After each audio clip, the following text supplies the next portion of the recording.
राष्ट्रपति जी का पहला अभिभाषण था और इसमें प्रधानमंत्री जी के प्रयासों को बहुत व्यापक तरीके से प्रधानमंत्री जी के अभिभाषण में दर्शाया गया। लोक जनशक्ति पार्टी की हमारी प्राथमिकता है कि हमारे जो अभिभावक आदरणीय रामविलास पासवान जी के सपनों का समाज, उनके सपनों के देश को प्राथमिकता देते हुए हमने हर उस नीति का हम लोगों ने समर्थन किया। मजबूती के साथ सरकार के साथ हम लोग खड़े रहे, जहां पर सामाजिक समानता, आर्थिक समानता और विकास की तरफ जब जब इस सरकार ने मजबूत कदम उठाए और उसी दिशा में राष्ट्रपति जी का जो अभिभाषण आया है वो उस लक्ष्य को पूरी तरीके से दर्शाता है। सरकार के सहभागी होने के तौर पर भी और राष्ट्रपति जी के अभिभाषण में हर उस बिंदु को गहन रूप से उसका अध्ययन करने के बाद पूरी तरीके से हम लोग राष्ट्रपति जी के अभिभाषण पर आए इस धन्यवाद प्रस्ताव का हम लोग समर्थन करते हैं। सर, इस संसद में मौजूद तमाम हर एक सांसद को पूरी तरीके से उनको इस बात की इजाजत है कि वो यहाँ पर सरकार की नीतियों का अपने अपने हिसाब से वो आंकलन करें। पर एक बात को सर मैं बहुत विनम्रता से और प्रमुखता से मैं कहना चाहूंगा कि अभिव्यक्ति की आजादी का मतलब देश विरोधी ताकतों की आवाज बनना कतई नहीं हो सकता है। बोलने की आजादी का मतलब विभाजनकारी तत्वों की आवाज बनना सर कभी नहीं हो सकता है। हकीकत यह है सर कि 2014 में देश ने पहली बार एक ऐसा चुनाव देखा जहां पर जात पात धर्म मजहब से उठकर देश ने पूरी तरीके से हमारी केंद्र की सरकार, हमारी एनडीए की सरकार, हमारे आज के प्रधानमंत्री आदरणीय नरेंद्र मोदी जी के विकास के एजेंडे को, उनके डेवलपमेंट के एजेंडे को उन्होंने समर्थन दिया और उससे बढ़कर समर्थन उन्होंने 2019 में दिया, क्योंकि पिछले 5 साल में जो बातें हम लोगों ने कहीं कहीं ना कहीं वो धरातल पर उतरी। कम ज्यादा पे जरूर हम लोग बहस कर सकते हैं, पर कोई ये बोले कि पिछले 5 सालों में कोई विकास का कार्य नहीं हुआ तो इस बात को कतई कोई मानने के लिए तैयार नहीं होगा। पर हकीकत ये भी है सर कि जहां इस कार्यकाल में एक के बाद एक लंबित पड़े हुए विवादित मसले जिसके ऊपर निरंतर राजनीति होती रही, चुनाव होते रहे, धारा 370 की बात हो, 35A की बात हो, या राम मंदिर का मुद्दा हो, या फिर असम में इतना बड़ा मुद्दा, जब मैं बचपन से मैं इस बात को सुनता आ रहा हूं, बोरोलैंड का इतना बड़ा विषय वहां पर चल रहा था। तमाम इन विषयों को सुलझाया गया और सुलझाया गया उसका परिणाम यह हुआ कि कहीं ना कहीं विपक्ष में इस बात को लेकर एक बौखलाहट भी शुरू हुई, क्योंकि अब विभाजनकारी जितने मुद्दे थे, अराजकता फैलाने वाले जितने मुद्दे थे, वो सरकार के द्वारा उसको समाधान उसका कर दिया गया। अब इनके पास वो मुद्दा नहीं है। तो मुद्दा क्या उठाया गया? सीए का मुद्दा उठाया गया। यहां पर बैठा हर एक जानकार शख्स इस बात को अच्छी तरीके से जानता है कि सीए का भारत में रहने वाले नागरिकों से कुछ लेना देना नहीं है। उसके बावजूद भी इस पर भ्रम फैलाया जाता है। निरंतर हम लोग कह कर थक गए और जो इनको पता भी है, ये खुद जानते हैं कि भैया ये नागरिकता देने वाला कानून है, नागरिकता लेने वाला कानून नहीं है। 1955 में नागरिकता का ये कानून बना, सिटीजनशिप का ये एक्ट बना। उसके बाद सही है कि 2003 में इसमें संशोधन हुआ, एनपीआर को इसमें जोड़ा गया। पर हकीकत ये भी है कि 2010 में मनमोहन जी की सरकार में, उस वक्त के वहां के वित्त मंत्री चिदम्बरम जी के समय में, उस वक्त इसमें संशोधन कर इसमें एनआरसी को जोड़ा गया। एनआरसी का प्रावधान उस वक्त लाया गया और उसको मैंडेटरी किया गया। तो उस वक्त तो किसी ने आवाज नहीं उठाई, उस वक्त किसी की चिंताएं नहीं जागी। पर अब क्योंकि वापस से तमाम विवादित मुद्दे खत्म हो गए हैं, तो किसी तरीके से विभाजनकारी राजनीति हम लोगों को करनी है, हिंदू मुसलमान में समाज को बांटना है, तो भैया सीए का विरोध करें। क्यों? क्योंकि इसमें मुसलमान नाम नहीं जोड़ा गया।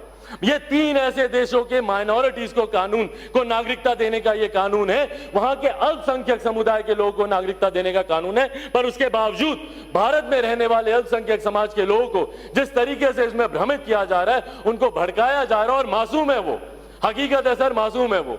उनको आप जो बात जैसे जाके जो बोल रहे हैं वो उस बहकावे में आ रहे हैं। निरंतर हम लोग हर मंच से, और ये कहीं ना कहीं विपक्ष की भी जिम्मेदारी बनती है कि आप देश को आप इस तरीके से जला नहीं सकते हैं। और सर इतिहास देखिएगा, हाथ कंगन को आरसी क्या सर, साल 2 साल 3 साल में पता चल जाएगा कि किसकी नागरिकता छीन ली। पर उस वक्त जब यह बात स्पष्ट होगी कि इस कानून से किसी की नागरिकता नहीं गई, तो उस वक्त इतिहास इन लोगों को और ऐसे राजनीतिक दलों को और ऐसे राजनीतिक नेताओं को कभी माफ नहीं करेगा जिन्होंने देश में आगजनी और अराजकता का माहौल बनाया।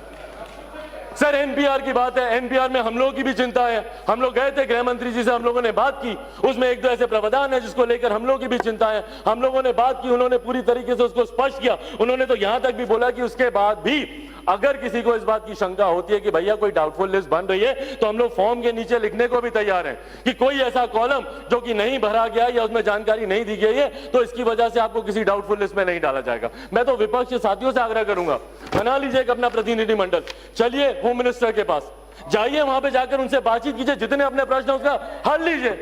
सड़क पर आप राजनीति कर रहे हैं, संसद आप चलने नहीं देते, यहां पे आप हंगामा करते हैं। चलिए ना होम मिनिस्टर के पास, मैं लेके चलूंगा, मैं जिम्मेदारी लेता हूं।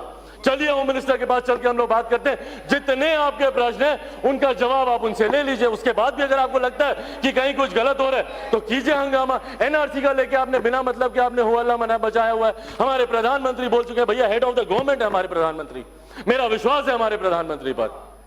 जब एनआरसी अगर आएगा, अगर आपको कोई दिक्कत है तो उस वक्त आप कीजिएगा ना जो विरोध, बट इन एंटीसिपेशन कि एनआरसी आएगा तो ऐसा हो जाएगा, नागरिकता छीन ली जाएगी, इन एंटीसिपेशन आज आप देश को जलाने में लगे हुए। क्यों? I am not yielding, I am not yielding. You have spoken enough, let me speak. I am not yielding to anyone.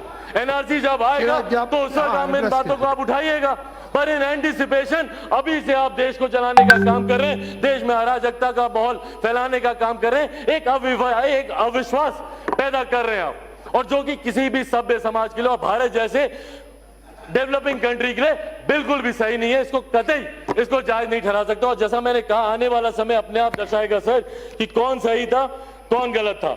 Sir, इस अभिभाषण में कई तरीके के विकासकारी मुद्दों का जिक्र हुआ, उसको मैं दोबारा दोहराना नहीं चाहूंगा। हकीकत है कि जहां एक तरफ हमारी सरकार ने हर एक क्षेत्र, हर एक वर्ग का हमारी सरकार ने ध्यान दिया, जहां एक तरफ घर में हमारी महिलाओं के स्वास्थ्य की चिंता करते हुए उज्ज्वला योजना का जिक्र हुआ, तो सरहद पर हमारे सीमाएं कैसे सुरक्षित रहे उसका भी इसमें जिक्र हुआ।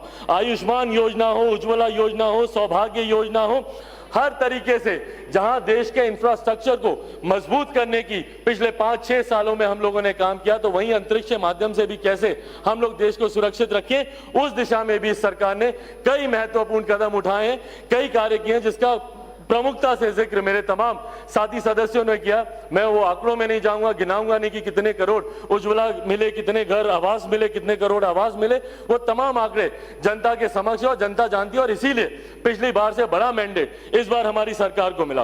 पर सर, मेरी पार्टी की तरफ से कुछ ऐसे विषय हैं जिसको मैं सरकार के समक्ष में रखना चाहता हूं। कुछ ऐसी मांगे हैं मेरी अपनी पार्टी की तरफ से जो मैं सरकार के समक्ष मैं रखना चाहता हूं, और मैं चाहूंगा कि सरकार उस पर भी उतनी ही गंभीरता से अपना ध्यान दे, जिसमें सबसे प्रमुखता से इंडियन जुडिशियल सर्विसेज है। सर, मैं चाहता हूं कि जल्द से जल्द इंडियन जुडिशियल सर्विस का गठन हो। जिस तरीके से आईएएस आईपीएस ऑफिसर्स कंपटीशन के माध्यम से उनकी नियुक्ति होती है, कंपटीशन के माध्यम से वो चुनकर आते हैं, उसी तरीके से मैं चाहता हूं कि जुडिशियल सर्विस में भी जजों की नियुक्ति भी उसी माध्यम से। अभी जिस तरीके से कॉलेजियम बना हुआ है और उस कॉलेजियम में जो गिनती के लोग घर परिवार हैं उसी में से ही जजों की नियुक्ति होती है। मैं चाहता हूं सर कि जो वंचित वर्ग के लोग हैं, ऐसे अनुसूचित जाति, जनजाति, पिछड़ा वर्ग या ऊंची जाति में भी जो गरीब परिवार के लोग हैं जिनकी रीच वहां तक नहीं है, वो कंपटीशन के माध्यम से। और सर, जब ऐसे लोग जज बनकर वहां पे जाएंगे तो जिस तरीके से हम लोग देखते हैं कि जस्टिस डिलेड जस्टिस डिनाइड, और उसका सबसे बड़ा उदाहरण सर निर्भया का केस,